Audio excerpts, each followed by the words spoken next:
The stagecoach rattled into Sloan, Nevada, on a blistering August afternoon in 1878, carrying a woman who was about to change everything for one lonely cowboy, though neither of them knew it yet.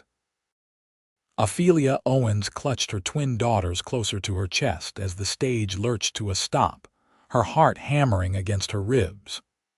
Rose and Lily, barely 6 months old, stirred against her worn traveling dress, their small faces scrunched in identical expressions of discomfort. She had been traveling for 3 weeks from St. Louis, her body aching from the endless jostling, her mind racing with equal parts hope and terror. The letter in her pocket, creased and read so many times the ink had begun to fade, promised her a new life as the bride of a rancher named Vincent Norton. What it did not mention, what she had failed to disclose in her own correspondence, was that she came with 2 unexpected additions. The driver yanked open the door, and the harsh Nevada sun hit her like a physical blow. Ophelia squinted against the glare, trying to get her bearings. Sloan was smaller than she had imagined, a dusty collection of wooden buildings strung along a single main street, with the desert stretching endlessly in every direction. Mountains rose in the distance, purple and forbidding against the cloudless sky. "This is your stop, miss," the driver said, not unkindly.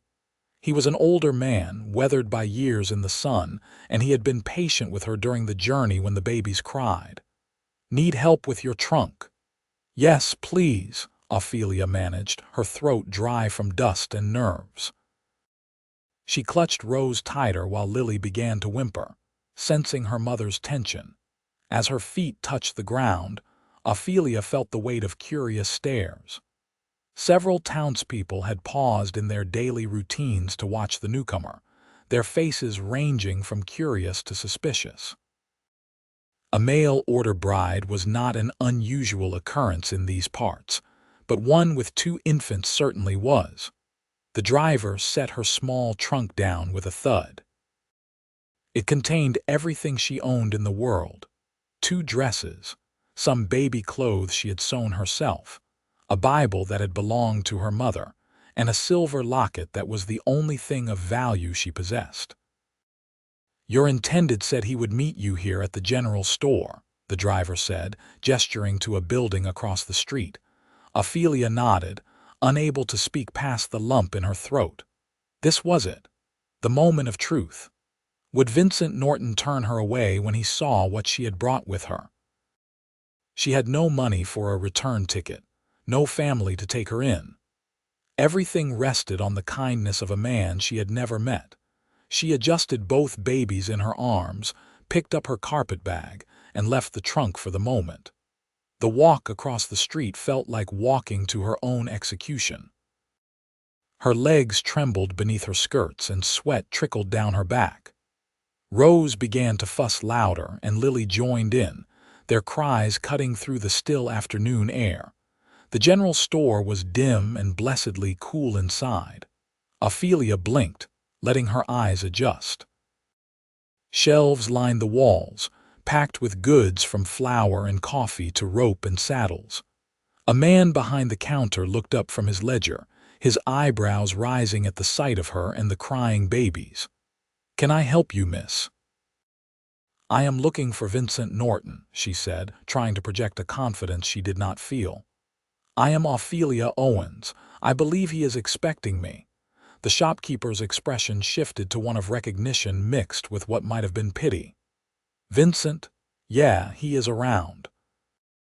Saw him heading to the telegraph office a bit ago. You his intended?" "Yes." "Huh." The man looked at the babies, clearly wanting to ask but thinking better of it. "I will send my boy to fetch him. Why don't you have a seat? You look about done in." Ophelia sank gratefully onto a wooden bench near the door, her arms aching from holding the twins for so long. She tried to soothe them, rocking gently, murmuring soft words, but they were hungry and tired and past the point of easy comfort. Other customers in the store glanced at her and whispered among themselves. She was trying to keep Rose from wailing when the door opened and a man stepped inside. Ophelia looked up, and her breath caught. Vincent Norton was not what she had expected. His letters had been brief and straightforward, giving no real sense of the man himself. In person, he was tall, well over 6 feet, with broad shoulders and a lean, muscular build that spoke of years of hard work. His face was sun-bronzed and angular, with a strong jaw covered in dark stubble. But it was his eyes that struck her most, a deep brown that seemed to hold a world of loneliness. He removed his hat as he entered, revealing dark hair that fell past his collar. He looked around the store until his gaze landed on her, and Ophelia saw the exact moment recognition hit. He took a step forward, then stopped as his eyes dropped to the babies in her arms. His expression did not change, but something flickered in those dark eyes, something she could not read. For a long moment, neither of them spoke. The only sound was the fussing of the twins and the whisper of other customers pretending not to watch. Vincent crossed the distance between them in 3 long strides. Up close, he was even more imposing, towering over her. Ophelia's heart sank as she waited for the anger, the rejection, the accusations of deception that she knew she deserved. Instead, he crouched down so he was at eye level with her, his gaze moving from her face to the babies and back again. When he spoke, his voice was low and rough, as if unused to much conversation. "You are Ophelia." "Yes." Her voice came out barely above a whisper. "I am so sorry. I should have told you. I understand if you want nothing to do with me. I will find somewhere else to go. I just need a little time to make arrangements." "What are their names?" he asked, and the question was so unexpected that Ophelia just stared at him. "What? The babies? What are their names?" "Rose and Lily," she managed. "They are twins, 6 months old." Vincent reached out a calloused finger and Rose wrapped her tiny hand around it, her crying subsiding for a moment. Something softened in his face, a crack in that stoic exterior. "Girls?" "Yes." He was quiet for another moment, studying the babies with an intensity that made Ophelia nervous. Then he stood and looked down at her, and to her utter shock, the corner of his mouth lifted in what might have been a smile. "My ranch is about an hour from here. Good land, running water, decent house. I built it thinking it would just be me rattling around in there forever. But I reckon I have room for 3. Ophelia felt tears spring to her eyes. "You are not angry about what? You having babies. That is not exactly a crime." He paused, seeming to choose his words carefully. "I wrote for a mail-order bride because I was tired of being alone. Figured I was getting one person to share my life with. Seems like God had a different plan and decided I needed a whole family." The tears spilled over then, running down her dusty cheeks. "I was married," she said quickly, needing him to know, needing him to understand. "My husband died in a factory accident 3 months before the twins were born. I had no family, no way to support them. I tried, I really tried, but I could not make enough to keep us fed and housed. The mail-order bride agency was my last hope. I know I should have told you about them in my letters, but I was so afraid." Vincent's expression gentled further. "No need to explain yourself to me. You did what you had to do to protect your children. That takes courage." He held out a hand. "Come on, let's get you home. These little ones look about ready to sleep, and you look like you could use a good meal." Ophelia took his hand, rough and warm and steady, and let him help her to her feet. She felt light-headed with relief and exhaustion. "My trunk is outside. I will get it. You just hold onto those babies." True to his word, Vincent retrieved her trunk and loaded it into a wagon that waited outside. It was a sturdy vehicle pulled by 2 strong horses. He helped Ophelia up onto the bench seat with gentle hands, careful not to jostle the babies, then climbed up beside her and took the reins. As they rolled out of town, Ophelia stole glances at the man beside her. He sat with easy confidence, hands steady on the reins, eyes on the road ahead. His profile was all sharp angles and strength, but there was something almost tender in the way he had touched Rose's tiny hand, the way he had accepted them without question. "Can I ask you something?" she ventured after they had been traveling for a while. "Go ahead." "Why did you decide to send for a bride? A man like you, I would think you would have your pick of local women." Vincent was quiet for so long she thought he might not answer. When he finally spoke, his voice was low. "I am not much of a talker, never have been. And around here, people know me as the quiet Norton boy who keeps to himself. Women in town, they want someone charming, someone who can sweet-talk them and make them laugh. That is not me. Figured a mail-order bride might appreciate a hard-working man with his own land and not mind the rest." "How old are you?" Ophelia asked. 26. You?" 21. He nodded, and they fell back into silence, but it was not uncomfortable. Ophelia found herself relaxing slightly, the rhythmic motion of the wagon and the warmth of the sun beginning to lull her toward sleep. The babies had finally dozed off, their small bodies heavy and warm in her arms.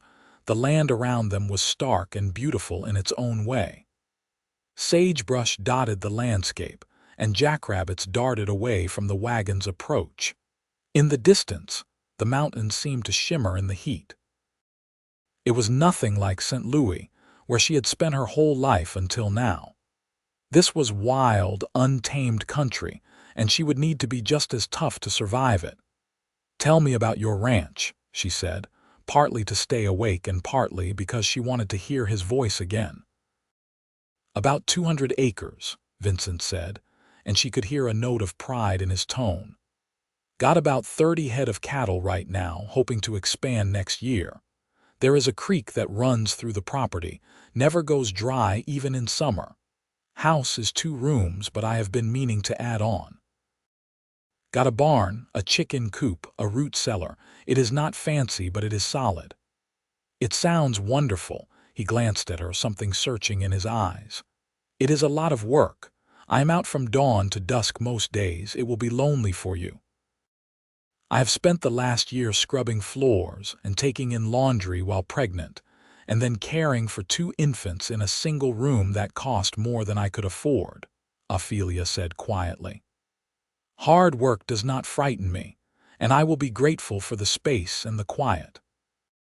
Vincent nodded approvingly. "We will do just fine then."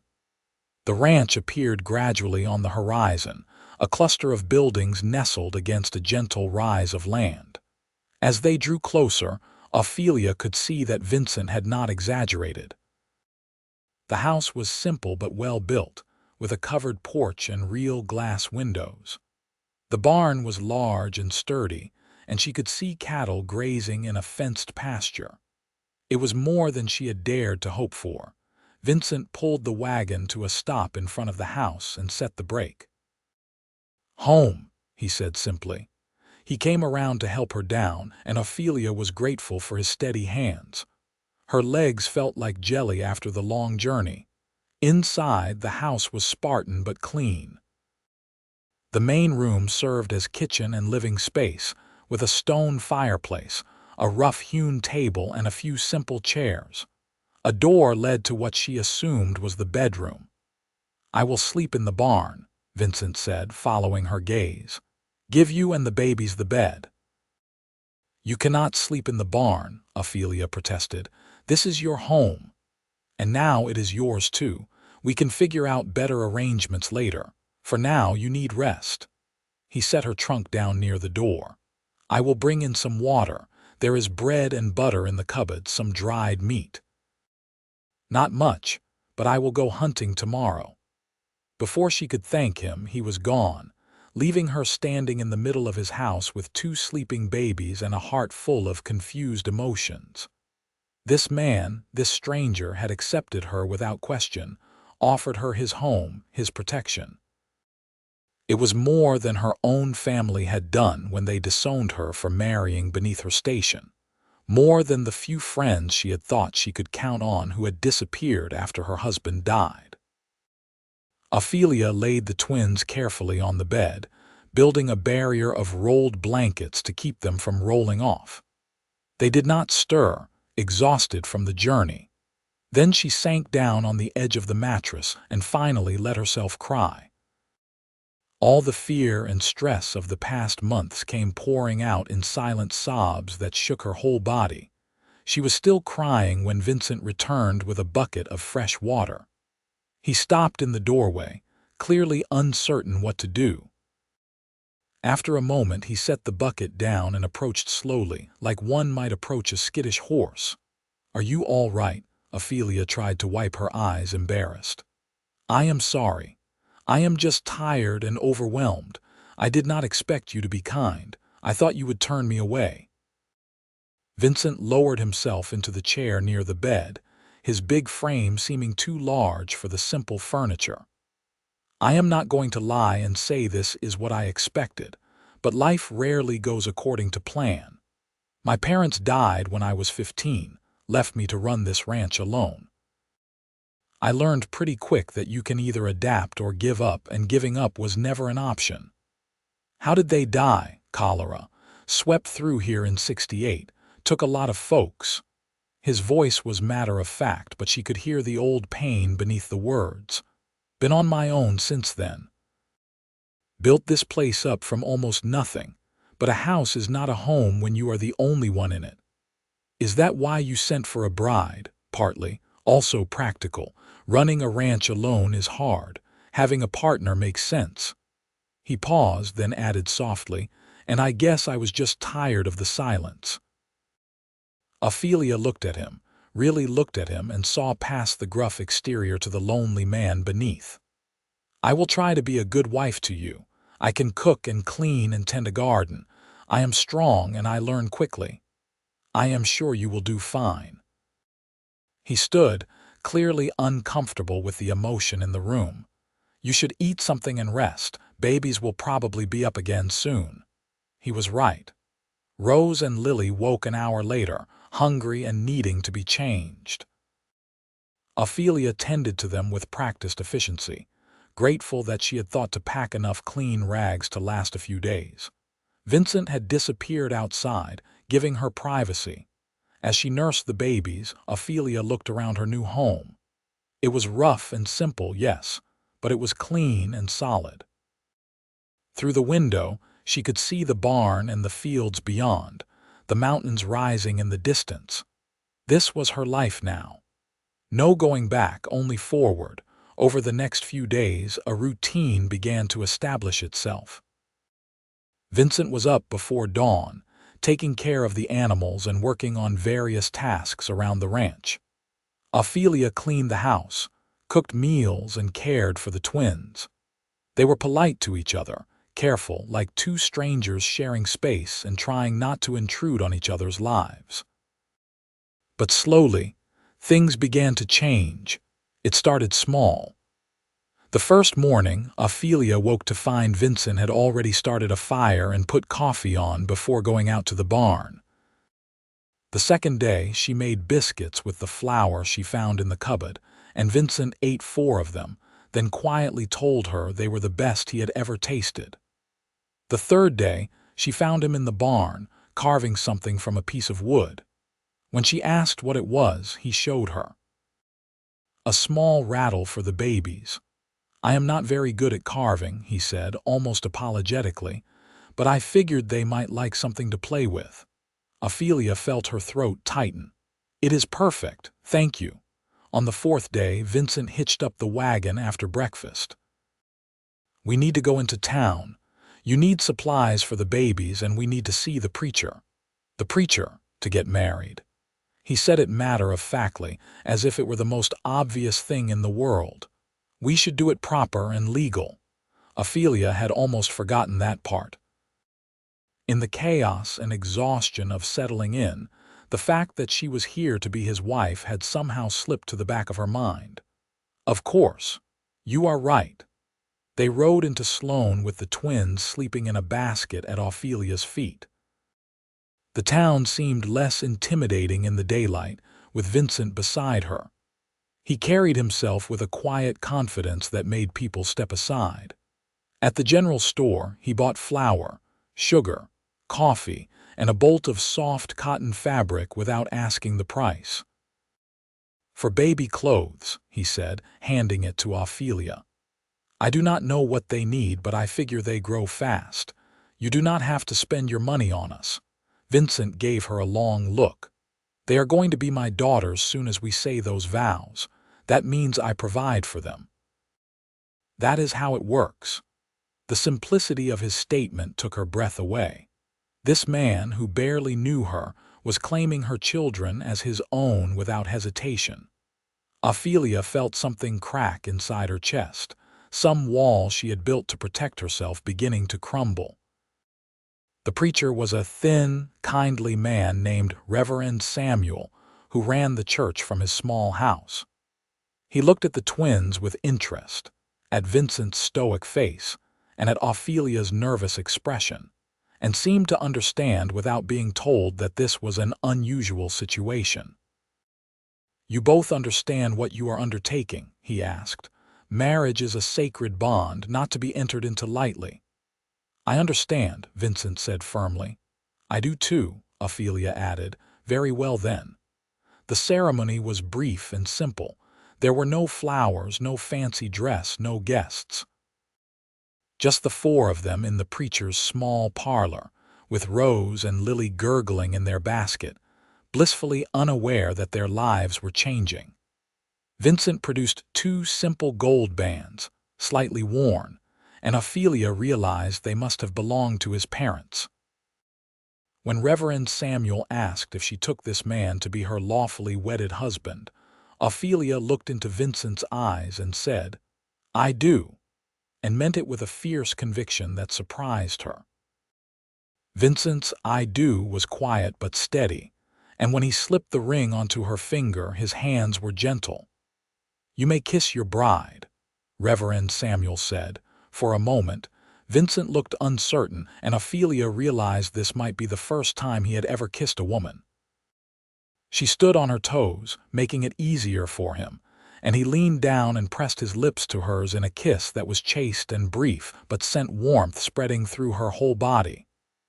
"Congratulations," Reverend Samuel said with a smile. "May God bless your union." On the ride back to the ranch, Ophelia kept glancing at the ring on her finger. It was strange to be married again, to have a new last name, to have her life bound to this quiet, steady man. But it did not feel wrong. It felt like maybe, just maybe, she had found a safe harbor after a very long storm. That night, after the babies were asleep, Vincent lingered by the door instead of heading immediately to the barn. "I know this is not a real marriage yet," he said, not quite meeting her eyes. "I do not expect anything from you that you are not ready to give. We can take our time, get to know each other." Ophelia's heart squeezed. "You are a good man, Vincent Norton." He ducked his head, clearly uncomfortable with the praise. "I just try to do right, that is all." "That is more than most." He nodded and headed out into the night, and Ophelia watched him go, a strange ache in her chest. The days turned into weeks, and summer began to ease toward fall. Ophelia threw herself into making the house a home. She sewed curtains from flour sacks, planted a small herb garden near the back door, and cooked hearty meals that slowly put weight back on her too thin frame. The twins grew stronger and more alert, their personalities beginning to emerge. Rose was the serious one, watchful and calm, while Lily was all smiles and giggles. Vincent watched them with a fascination that was almost comical in such a large, tough man. He would sit after dinner, holding one or both of the babies with infinite patience while Ophelia cleaned up. He made them each a small wooden horse, painting them carefully with whitewash he had left over from the barn. He never complained when they cried in the night, and more than once Ophelia woke to find him walking the floor with a fussy baby, murmuring soft words in his deep voice. They talked more as the weeks passed. In the evenings, after the babies were down, they would sit on the porch and watch the sun set over the mountains. Vincent told her about the land, about his plans for the ranch, about his childhood before his parents died. Ophelia told him about her life in St. Louis, about her late husband who had been kind but prone to taking risks, about the desperation that had driven her to answer the advertisement for a mail-order bride. "Do you miss him?" Vincent asked one evening, and there was no jealousy in the question, just genuine curiosity. "I miss the security of being married," Ophelia said honestly. "I miss not being afraid all the time. But Thomas and I married young, barely knew each other. We were still figuring out how to be married when he died. It is hard to miss what you never really had." Vincent nodded slowly. "Makes sense. Can I ask you something personal?" "Sure. Have you ever been in love?" He was quiet for a long time, staring out at the darkening sky. "No, never really had the chance. Been too busy trying to survive, I guess. What about you?" "I thought I was in love with Thomas when we married. Looking back, I think I was more in love with the idea of escape. My parents had plans for me, a wealthy merchant's son they wanted me to marry. Thomas offered freedom, even if it came with poverty." She paused, then added softly, "I think real love might be something different than what I imagined." "What do you think it is?" Ophelia considered the question. "I think it is in the small things. Someone putting coffee on for you in the morning, carving toys for children who are not even theirs. Accepting someone exactly as they are without trying to change them." Vincent looked at her then, and in the fading light his eyes were warm. "I like that definition." Something shifted between them that night, some invisible line crossed. They were not just two strangers trying to coexist anymore. They were becoming something more. In late September, a cold snap hit, bringing frost and the promise of winter. Vincent came in from checking the cattle one evening, his face grim. "What is wrong?" Ophelia asked, looking up from where she was sewing new dresses for the twins. "One of the cows is missing. Probably wandered off, but I need to find her before the weather turns worse. Might be gone overnight. In this cold, I have been through worse. I will pack supplies." He paused, looking uncomfortable. "Will you be all right here alone with the babies?" "Of course. We will be fine." But as she watched him pack his saddlebags and load his rifle, Ophelia felt a twist of worry in her gut. This was dangerous country, and Vincent would be out there alone in the dark and cold. She wanted to tell him to be careful, to come back safe, but she swallowed the words. They had no claim on each other beyond legal papers. She had no right to worry about him like a real wife would. Vincent mounted his horse, a sturdy paint mare named Belle, and looked down at Ophelia standing on the porch with Rose in her arms. "Keep the rifle loaded and near the door. Probably nothing will bother you, but just in case. I know how to shoot." "Good." He hesitated, then added, "I will be back as soon as I can." He rode off into the gathering dusk, and Ophelia stood watching until he disappeared from view. The night seemed very dark and very quiet with him gone. She kept busy, tending to the babies, banking the fire, checking the locks on the doors and windows. But sleep was hard to come by. She lay in the bed, the twins sleeping peacefully beside her, and listened to every creak and groan of the house, every whisper of wind. She had grown used to knowing Vincent was nearby, even if he slept in the barn. His absence left a hole she had not expected. Morning came cold and gray. Ophelia made breakfast, fed the twins, and tried not to watch the horizon for a rider who did not appear. By afternoon, worry had sharpened into real fear. What if something had happened? What if Vincent was hurt or lost? How would she even know? She was standing on the porch, Rose and Lily bundled against the cold at her feet in their basket when she finally saw movement in the distance. Relief flooded through her so powerfully her knees went weak. Vincent rode into the yard leading the missing cow, and Ophelia hurried down the steps to meet him. He dismounted stiffly, clearly exhausted. His face was drawn with cold and lack of sleep, but he managed a small smile when he saw her. "Found her. She had gotten herself stuck in a ravine. Took me half the night to get her out. You look frozen.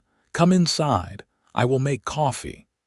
Need to get this cow settled first. Vincent Norton, that cow can wait 5 minutes. You need to warm up before you fall over." He looked startled at her sharp tone, then amused. "Yes, madam." Inside, Ophelia fussed over him in a way that would have embarrassed her if she had stopped to think about it. She poured him hot coffee, made him sit by the fire, brought him the quilt from the bed to wrap around his shoulders. Vincent submitted to all of it with bemused patience. "I was worried," she finally admitted, standing across from him with her arms wrapped around herself. "I am sorry. Did not mean to scare you. You could have been hurt. I would have had no way of knowing." Vincent set down his coffee cup and stood, the quilt falling away. "Ophelia." He said her name like a question, and she looked up at him, this big, quiet man who had become so important to her without her even realizing it. "I know we have only been married a few weeks," she said quickly, the words tumbling out before she could stop them. "I know this was supposed to be a practical arrangement, but I need you to know that I care about you. I care what happens to you. And if something had happened, it would have broken my heart." For a long moment, Vincent just looked at her, his dark eyes searching hers. Then, slowly, he reached out and cupped her face in his large, calloused hands. "I care about you too. You and Rose and Lily, you are my family now. I think maybe I started falling in love with you the first time you stood up to me about coming inside from the cold." Ophelia laughed, a wet sound because her eyes were suddenly full of tears. "That is a strange moment to fall in love. Maybe. But it made me realize you are not just some fragile thing that needs protecting. You are strong and fierce, and you care about people, even people you barely know." He brushed a tear from her cheek with his thumb. "I would very much like to kiss you properly now, if that is all right." "I would like that too." This kiss was nothing like the chaste peck at their wedding. This was deep and slow and full of all the feelings they had been holding back. Ophelia's hands fisted in Vincent's shirt, pulling him closer, and he wrapped his arms around her, lifting her slightly off her feet. When they finally broke apart, both of them were breathing hard. "I think we should stop sleeping in separate places," Ophelia said softly. "I miss you at night." Vincent's eyes darkened with emotion and desire. "Are you sure? I am your wife. I want to be your wife in every way." He kissed her again, softer this time, reverent. "I will make sure the babies are comfortable first, and then I will make sure you know exactly how much I love you." That night, with the twins sleeping peacefully in the basket, Vincent moved to the far corner of the room. He and Ophelia came together as husband and wife in truth. He was gentle and patient, mindful of her body that had been through so much. And when she fell asleep later, wrapped in his arms, feeling safer and more cherished than she ever had in her life, Ophelia knew she had finally found her home. The winter of 1878 was long and hard, but the little family weathered it together. Snow piled high against the house, and there were days when Vincent could barely make it from the house to the barn to tend the animals. But inside, they were warm and happy. The twins continued to thrive, learning to sit up and then to crawl, their laughter filling the house with joy. Ophelia taught Vincent to read better. He knew his letters but had never had much formal schooling. In the long winter evenings, they would sit by the fire, and she would read aloud from the few books they had, or he would practice writing words in the margins of old newspapers. In return, he taught her about ranching, about reading the weather and the animals, about surviving in this harsh but beautiful land. They made love often, learning each other's bodies, discovering what brought pleasure. Vincent was an attentive lover, always making sure Ophelia found her release before seeking his own. And Ophelia found joy in discovering that, beneath his quiet exterior, Vincent had a playful side. He would sneak up behind her while she was cooking and wrap his arms around her waist, nuzzling her neck until she laughed and swatted him with a dish towel. As winter eased into spring, Ophelia realized she was pregnant. She had suspected for a few weeks, but had not wanted to say anything until she was certain. One morning in early March, as Vincent was getting ready to go check on the herd, she caught his hand. "I have something to tell you." He looked at her, immediately alert to the serious tone in her voice. "What is it? Are you all right?" "I am fine. Better than fine, I am pregnant." Vincent went very still. Then a slow smile spread across his face, transforming him. "Truly, truly. I think the baby will come in late summer or early fall."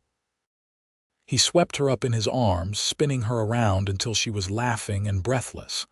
"We are going to have a baby, our baby." He set her down carefully, suddenly worried. "I should not have done that. Did I hurt you?" "Vincent, I am pregnant, not made of glass." "But you should probably be careful. I will only get bigger and more awkward from here."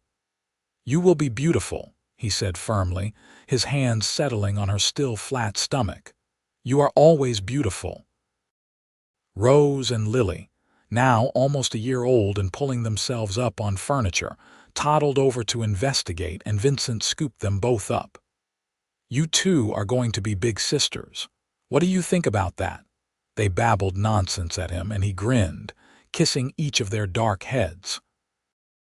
Watching him with the twins, knowing he was thrilled about the baby growing inside her, Ophelia felt her heart might burst with happiness. Spring brought new life to the ranch in more ways than one. The cattle had weathered the winter well, and several cows gave birth to healthy calves. Vincent's herd was growing. Ophelia planted a proper vegetable garden, and Vincent built a larger chicken coop and bought a dozen chickens from a neighbor.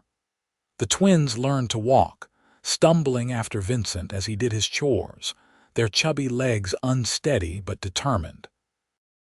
In June, Vincent made a trip to town and came back with a wagon load of lumber. "I am adding 2 more rooms to the house," he announced.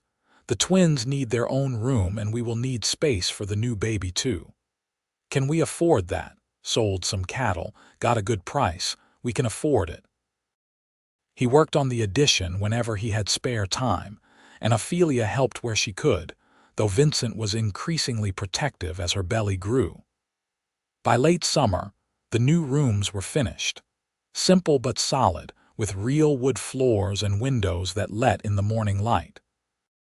The twins' room had 2 small beds Vincent had built himself, and the nursery had a cradle he had traded a neighbor for.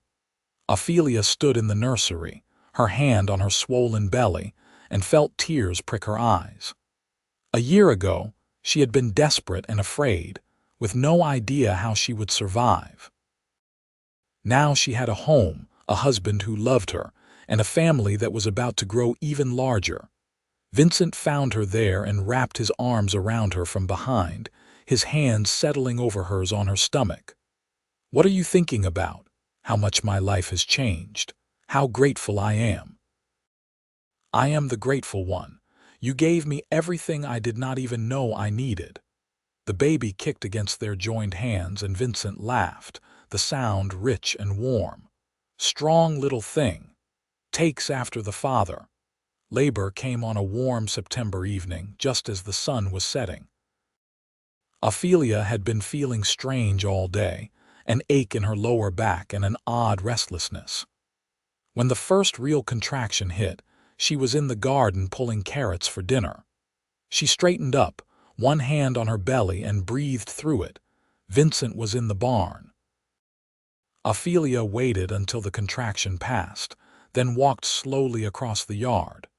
He looked up when she appeared in the doorway, and something in her face must have told him because he immediately set down the harness he had been mending. "It is time." "I think so." "The pains are still far apart, but this is definitely labor." He was at her side in an instant, his face pale under his tan. "What do you need? Should I get the doctor?" "The doctor is in town. He would never make it in time.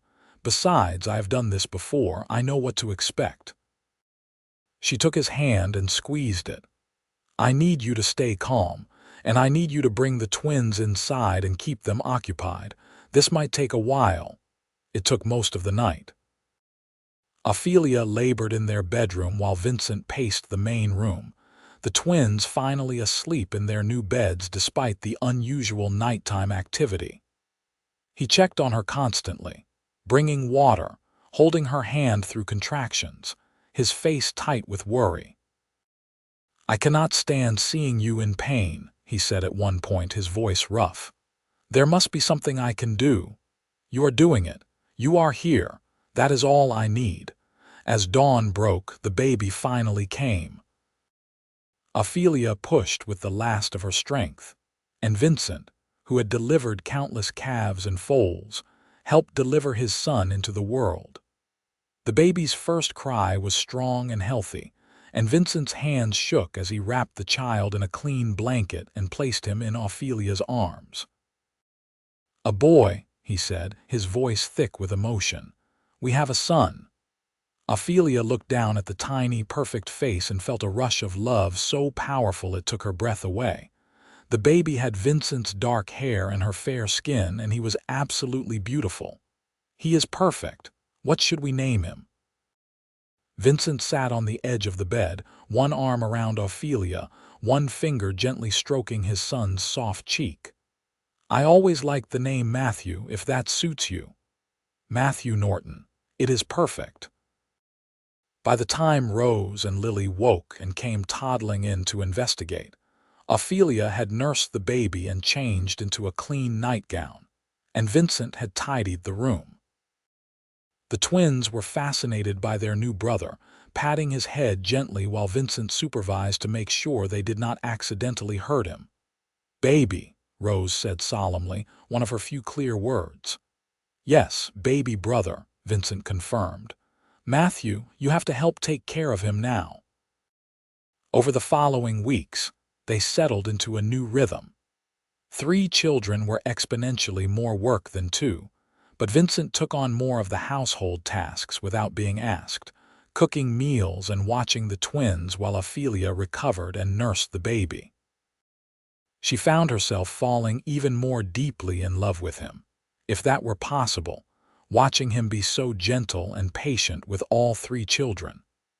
One evening in late October, after all the children were finally asleep, Vincent and Ophelia collapsed onto the porch swing he had recently built. The night was cool but not cold, the stars brilliant overhead. "I have been thinking," Vincent said, his arm around Ophelia's shoulders.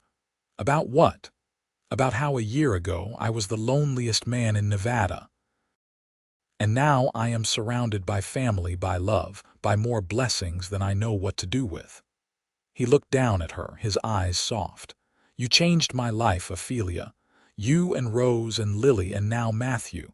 You made this house a home. You changed my life too. You saved us when we had nowhere else to go. You loved us when you had no reason to." She reached up and cupped his face. "I love you so much, Vincent Norton, more than I ever thought I could love anyone." He kissed her, long and slow and sweet. "I love you too, always will." They sat in comfortable silence for a while, rocking gently. Then Ophelia said, "I have been thinking too, about how we met, how unlikely it all was. What if I had written to a different man? What if you had decided not to send for a bride at all? I guess we were meant to find each other. Some things are just fate. Do you ever regret it? Taking on 2 babies that were not yours." Vincent turned to face her fully, his expression serious. "Listen to me. Rose and Lily are mine in every way that matters. I do not think of them as anything other than my daughters. The fact that I did not father them does not change how much I love them." "You understand." Ophelia felt tears sting her eyes. "I understand. Good. Because I never want you to question that. They are Nortons, just like Matthew, just like any other children we might have. You want more children, as many as you are willing to give me. I like the noise and chaos. I like having a full house." He grinned. "Though maybe we should space them out a bit more from here on out." Ophelia laughed. "Agreed." The years that followed were full and rich. The ranch continued to prosper, and Vincent's herd grew large enough that he had to hire a hand to help with the work. Ophelia's garden expanded, and she began selling vegetables and eggs in town. They were not wealthy, but they were comfortable, and more importantly, they were happy. Rose and Lily grew into bright, curious girls who loved to ride horses and help their father with the ranch work. They were 7 years old when Ophelia gave birth to another son, whom they named Thomas after her first husband. Vincent had suggested it, saying that the man deserved to be remembered for giving Ophelia the twins. 2 years after Thomas came another daughter, Alice, with Vincent's dark eyes and Ophelia's blonde hair. And 2 years after that, another son, Henry, who was born during a thunderstorm and seemed to carry some of that wildness in his spirit. The house had to be expanded twice more to accommodate everyone. Vincent proved to be a skilled carpenter, and the ranch house grew into a sprawling, comfortable home full of children's laughter and the warmth of family. Neighbors who had once been standoffish came to respect the Norton family, and Ophelia made friends among the other ranch wives. When Rose and Lily were 14, on a warm June evening much like the one when Ophelia had first arrived in Sloan, they sat on the porch after dinner and watched their younger siblings play in the yard. Matthew, now 13, was teaching Henry and Alice how to throw a lasso while Thomas toddled around trying to imitate them. "Mama," Lily said thoughtfully, "do you remember when you first came here? Every detail," Ophelia said with a smile. "Were you scared? Terrified?" "I did not know what kind of man your father would be. I was afraid he would turn us away." Rose, always the more serious twin, said, "But he did not. He said he had room for 3. Vincent, who had been whittling, looked up. "Best decision I ever made. Do you ever think about our real father?" Lily asked. It was not the first time she had asked this question, but it was asked rarely enough that it always caught Ophelia a little off guard. "Sometimes," Ophelia said honestly. "He was a good man who worked hard and tried his best. I think he would be happy knowing you grew up in a place like this, with a father who loves you as much as Vincent does." "Vincent is our real father," Rose said firmly. "The other one may have helped make us, but Vincent is the one who raised us." Vincent's eyes got suspiciously bright, and he cleared his throat. "You are both my daughters. Always have been, always will be. Now, who wants to help me check on the new foal in the barn?" All the children scrambled to volunteer, even little Thomas, and Vincent laughed as he herded them toward the barn. Ophelia watched them go, her heart full to bursting. This life, this beautiful, chaotic, love-filled life, was more than she had ever dreamed possible. The seasons continued their eternal cycle. Winters were spent huddled around the fire, summers full of work and harvest, springs bringing new life, autumns preparing for the cold months ahead. The children grew taller, more capable, taking on more responsibilities around the ranch. When Rose and Lily were 18, they were courted by 2 brothers from a neighboring ranch. Vincent was predictably overprotective, interrogating the young men thoroughly, but Ophelia could see that the boys were good, hard-working men who would treat her daughters well. The double wedding was held on the ranch, with most of the county in attendance. Ophelia cried through the entire ceremony, and Vincent held her hand tightly, his own eyes damp. "They are so young," Ophelia whispered. "Same age you were when you came here. Look how well that turned out." She smiled through her tears. "You have a point." Matthew showed no interest in courting, declaring he was going to be a bachelor rancher like his father had been. Vincent just laughed and said he would change his tune soon enough. Thomas, Alice, and Henry were still children, but they were growing up fast, and Ophelia knew it would not be long before the house felt empty again. But for now, there was still noise and laughter, still meals around a crowded table, still the controlled chaos of a family. And every night, after all the children were settled, Vincent and Ophelia would find their way to each other, whether on the porch or in their bedroom, and spend a few quiet moments reconnecting. "I love you," Ophelia would say, as she had said countless times over the years. "I love you too," Vincent would reply, the words as true as the first time he had said them. On their 15th wedding anniversary, Vincent surprised Ophelia by taking her back into town, to the very spot where she had first stepped off the stagecoach with Rose and Lily. "Why are we here?" she asked, confused. "Because this is where my life really started," Vincent said. "This is where I stopped being alone and became part of something bigger. I wanted to remember it with you." Ophelia looked around at the dusty street, remembering how terrified she had been that day, how desperate. "I almost did not come, you know. I almost decided to take my chances in St. Louis. But something told me to take the risk, to have faith that things would work out. I am glad you listened to that something. Me too." They walked through town hand in hand, an older couple now, though Ophelia was still only 36 and Vincent 41. They stopped at the church where they had been married, and Reverend Samuel, gray-haired but still spry, greeted them warmly. "The Nortons, how is the family?" "Thriving," Vincent said with pride, and proceeded to catch the Reverend up on all the children. On the ride back to the ranch, Ophelia leaned against Vincent's shoulder. "Do you ever wonder what your life would have been like if you had not sent for a mail-order bride?" "Sometimes. I think I would have kept going, working the ranch, getting older and lonelier. Eventually, maybe I would have given up, sold the land, moved somewhere else. But I would never have known what I was missing." He kissed the top of her head. "I would never have known what real happiness feels like." "I feel the same. You gave us a life I did not dare dream of. We gave each other that. It was not just me."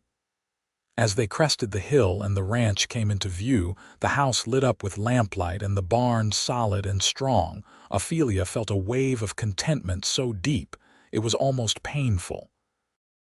This was home. This was family. This was love in its truest, purest form. Over the next decade, the family continued to evolve. Rose and Lily both had children, making Vincent and Ophelia grandparents while they were still young enough to enjoy it. Matthew did eventually marry, to a schoolteacher from town who was as strong-willed as he was. Thomas went off to study veterinary medicine in San Francisco, sending long letters about his adventures that Ophelia read aloud to the family.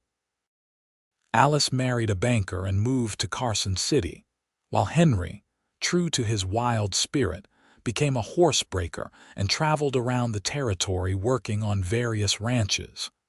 But they all came home regularly, filling the ranch with noise and love.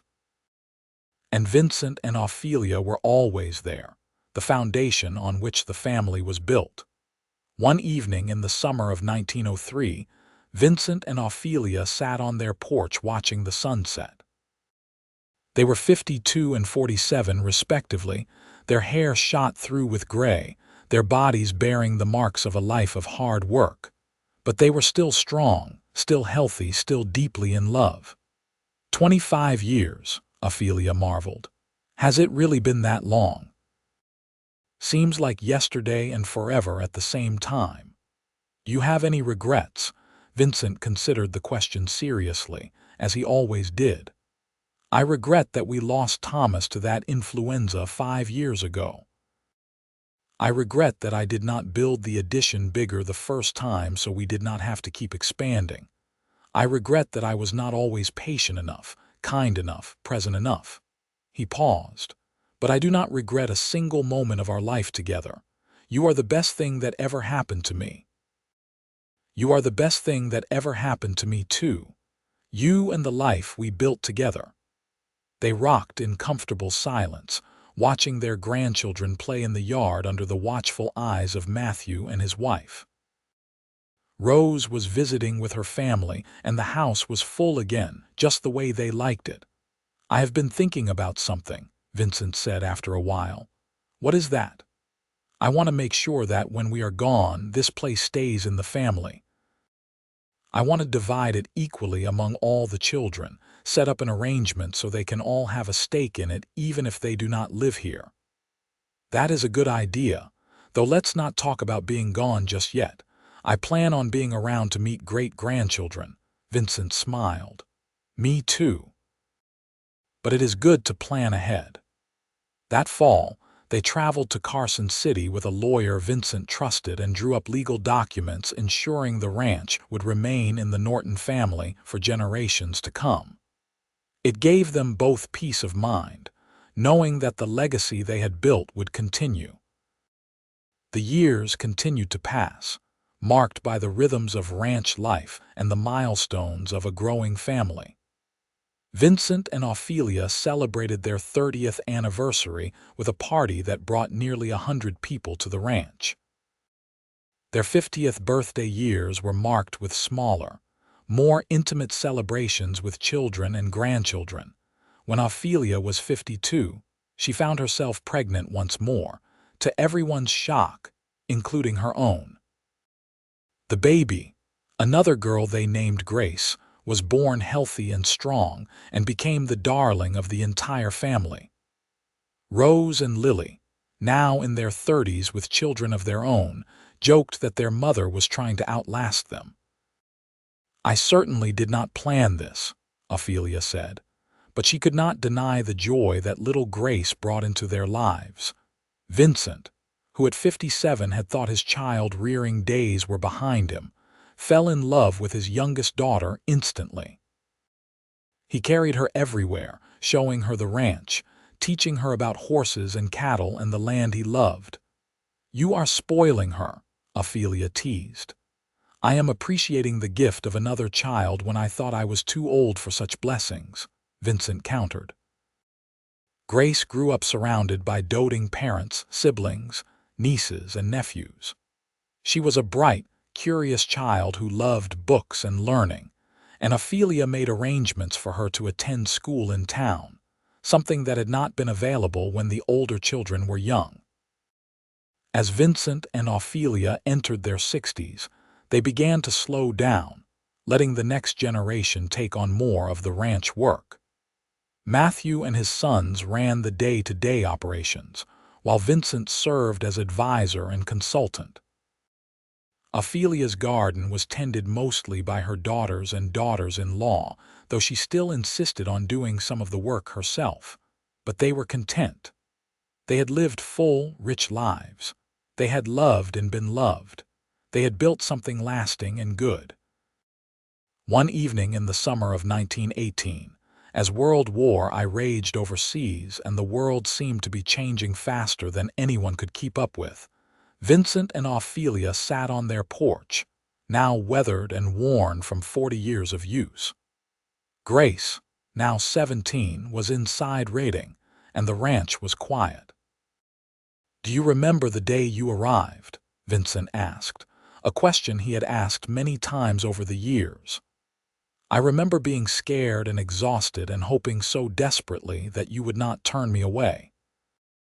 I remember seeing you with those babies and thinking you were the bravest person I had ever met, coming all that way, not knowing what you would find, just hoping for a better life. I found more than a better life. I found everything." Vincent took her hand, his grip still strong despite his age. "I told you that day that I had room for 3. Turns out I had room for a whole lot more. This ranch, this family, it is bigger and better than anything I could have imagined." We did well, did we not? We did very well. They sat in comfortable silence, watching the sun set over the mountains, the same mountains they had watched for 40 years.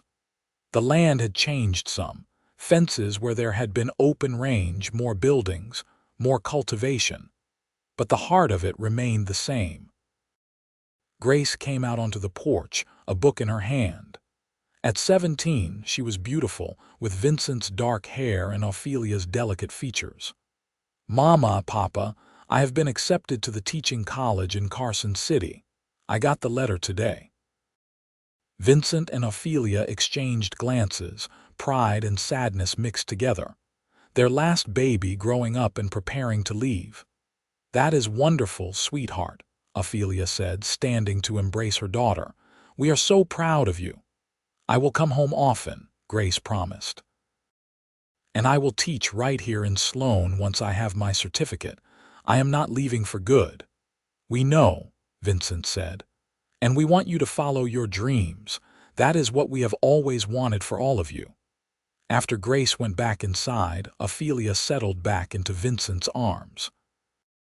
"They all turned out well, did they not? All our children, every one of them. They did, because they had you as a mother. And you as a father."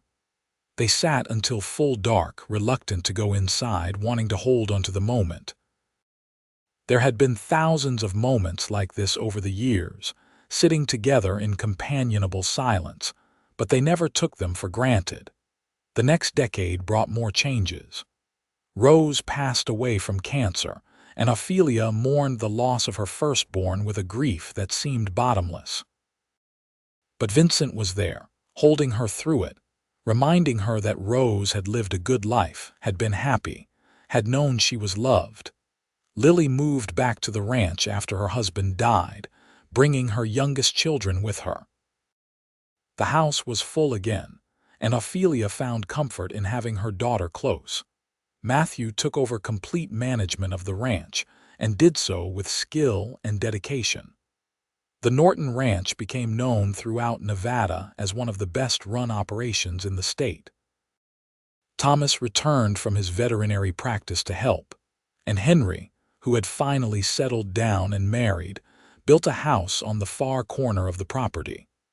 On a cool evening in October 1930, Vincent had a heart attack while checking on the horses. Matthew found him in the barn and carried him to the house, but they all knew it was serious. The doctor came from town, did what he could, and told them to make Vincent comfortable. Ophelia refused to leave his side. She sat in the chair next to their bed, holding his hand, remembering the first time she had slept in this room, the first time he had held her, all the moments they had shared. "I do not want to leave you," Vincent said, his voice weak.